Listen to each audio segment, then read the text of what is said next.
Welcome to Happy News Network, the Minisode. We're here to brighten your week while you take a break from doom scrolling. I'm Shayna. And way back in season 1, episode 5, I spoke about Project Apis M as part of an overall effort to celebrate National Honey Month and save honeybees. Today, we have their executive director, Danielle Downey. Danielle, welcome. Thank you. It's really nice to have you today. I'm glad to be here. Thanks. And so Be here. Danielle, See what I did there? yes, that was so cute. Danielle, would you mind telling people about Project Apis M and your mission? Sure. So Apis mellifera is actually the Latin name of the honeybee. And so Project Apis M is focused on our mission, which is to make healthier honeybees. Honeybees pollinate our food. It's estimated that 1 in 3 bites of food is pollinated by a bee, and our organization was formed when the colony collapse disorder was happening. And so the mission was to fund research that helped the health and vitality of honeybees and enhanced crop pollination.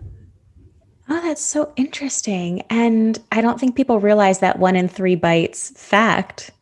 That's right. And it's the good stuff. So many crops are wind pollinated, like rice and wheat. These things don't require an insect pollinator, but your favorite foods, which is going to be your berries, your fruits, your vegetables, your herbs, all of those things require an insect pollinator to visit the flower in order to produce a fruit and produce a seed. There's so much to learn about overall food production and especially how honeybees tie into it. Yes, we rely so heavily on honeybees. What they do for us, there's just really no substitute. If we lost honeybees, we would be feeling it in the grocery store. It would make a big difference in our quality of life. Well, that's really interesting because Project Apis M has a two-pronged approach to using research and action so people can learn and help. How do the two balance? And is it sort of a matter of developing action based on what you discover in research? Yes, I mean, research, and this was part of why it was founded, is that the research wasn't really connected to the agricultural practices. And you have to have that bridge in order for it to really make a difference for the producers. So we have research, which is it's a careful endeavor. It's science. It takes time, and only research can deliver those answers about viruses and honeybee whole nutrition, and the things that we need to know take time. And so we invest heavily in research that we think will have the potential to change things for the beekeepers and the growers. But in the meantime, we have this other approach, which, when you're facing a lot of stresses, you make choices that make it better or worse for yourself, like whether you get enough sleep. And for bees, what we can do to mitigate their stresses is plant good nutrition for them. So that means flowers.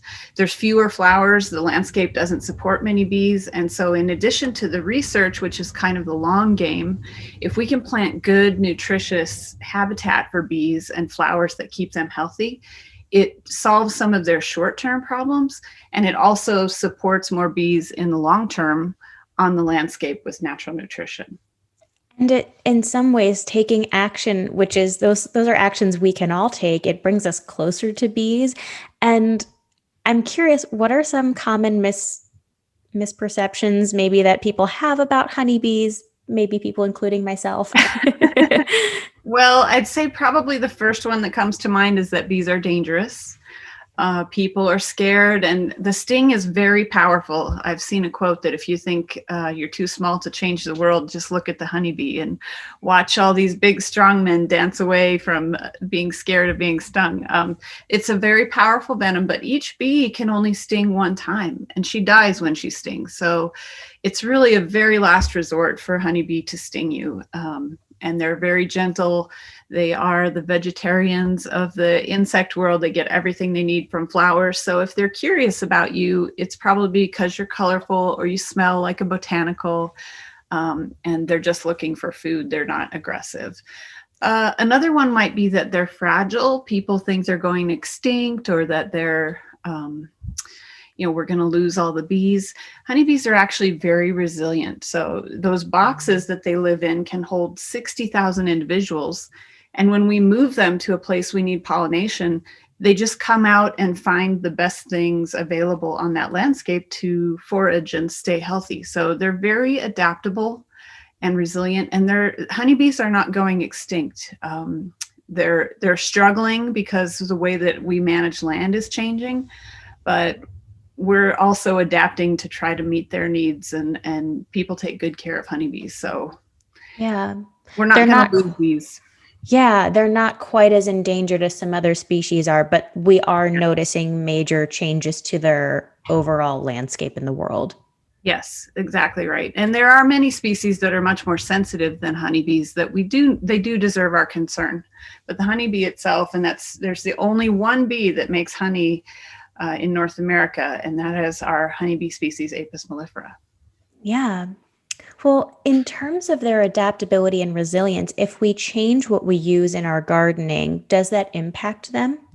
Yes, I think especially this year with all of us staying home, one thing that you can do in your yard that you will see, the barriers are low and the benefits are great, is if you plant some flowers that bees like, you will have pollinators visiting. They'll come and use it. And when you might think it doesn't make a difference, but if you're just a small bee and you have a patch of flowers, that's quite a boon. So planting for bees can make a big difference and give you a lot of satisfaction.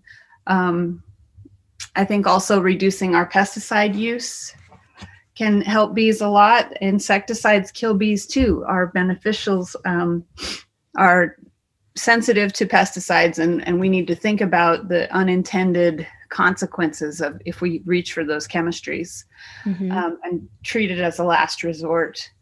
Also, buying honey from a beekeeper really helps. So if their market for the product is strong, then they can take that money and invest in keeping bees healthy. And it's beekeepers who are providing that pollination service when they move their bees to almonds, for example. So that really supports the whole system as well. Thank you for that advice. And it's all stuff that we can sort of do day to day. If you're maybe a big, strong man dancing away from a honeybee, is it easier? Is it better to just stay still, let them investigate you, and then let the bee fly away? Yes, the worst thing you can do is huff and puff and swat and move around, because then the bee gets more agitated and frightened and is much more likely to sting. So the best thing you can do is be still and kind of move away. If you're near the nest, then there may be multiple bees that are trying to get you to go away. So go away. Usually swatting is the worst thing. So swatting makes them more agitated. Is the sting an act of aggression and protection?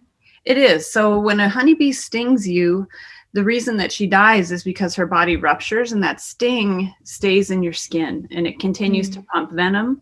And it also marks you with an alarm, so she doesn't die in vain. So her sisters can come and say, okay, this is the invader that we want to go away. And so really it's a good thing to get away from where those bees are, but go peacefully. I think the more you swat and blow and steady, you cause them to be defensive. Absolutely. That's great advice. And it's, again, it's sometimes easier said than done, but it's not like maybe a mosquito. Honeybees are very different from mosquitoes. So we just talked a little bit, but what can people do to make a difference to help sustain honeybee populations? And is it as simple as buying local honey to support beekeepers? It sounds like some of the answer is yes.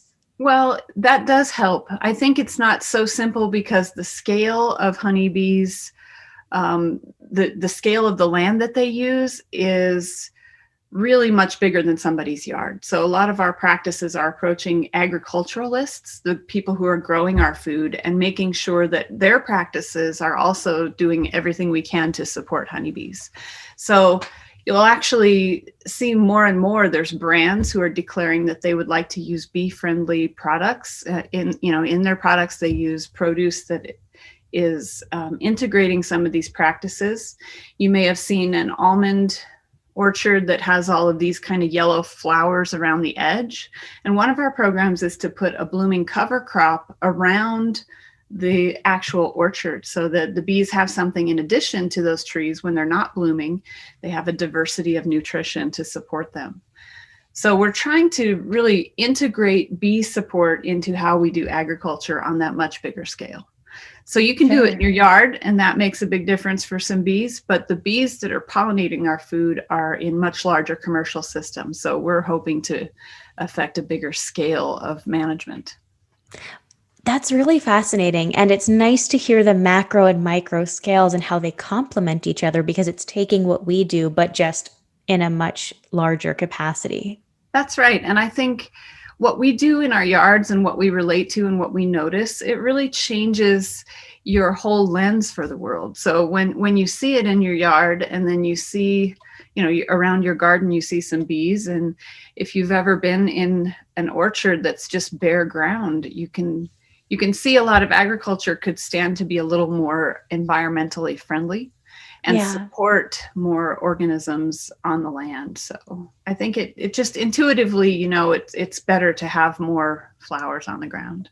Yeah, in some ways, it's a bit of a holistic approach to gardening and overall ecosystems. That's right. Especially when you think about pest management and being careful with your pesticide use. We really advocate for using those chemicals as a last resort and trying to think about the whole system when we apply pressure like that.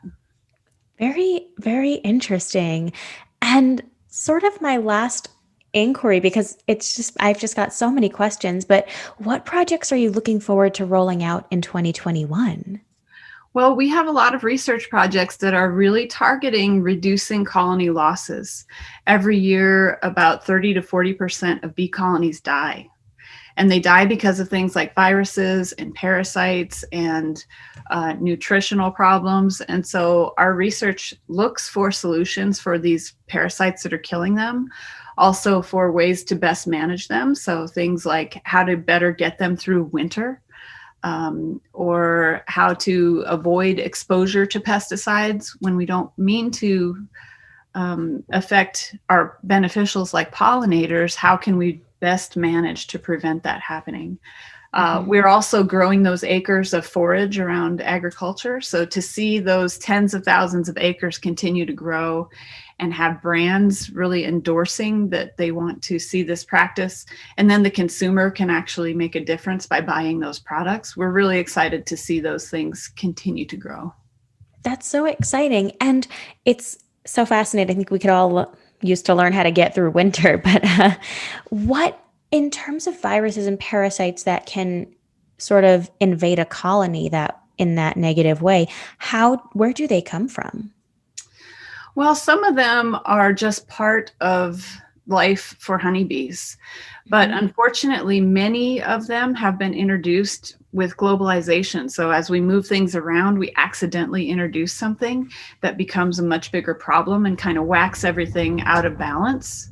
And then we have to figure out how to adjust to that. So again, this is a pretty common problem for a lot of our systems is oops, now we have this problem to deal with. And so the varroa mite, which is the single worst thing to harm honeybees in our lifetime, was introduced from an Asian bee species, which it doesn't kill that Asian bee species. That has a population balance. But in our honeybees, it will kill them within a year or two if you don't do anything to get rid of those mites. Sure, it makes perfect sense. And yet it's also sort of a new alarm bell going off to learn about and to have, it's important that people study and find solutions. Yeah, I think that, with progress comes a lot of surprises, and we learn the hard way, and we have to adapt and figure out how to solve our problems as well. So Yeah, the promising thing that I'm hearing throughout all of the wonderful answers and information is that everything that's going on can be adjusted or dealt with via research and action. Nothing is in the hopeless despair state. well, I think that I have to believe that because that's my role and that's my job and that's our mission. But I really do believe that we're making good progress and doing great work. So I have a lot of hope. Well, thank you for that hope. I think we could all use it, and especially the honeybees. They're probably very grateful. Yes. Well, Danielle, thank you so much for being with us today. Yeah, thank you. This is great to spread some good news. I appreciate it. Yeah, of course. And from all of us here at Happy News Network, I'm Shayna. Have a happy day. Thanks, Shayna.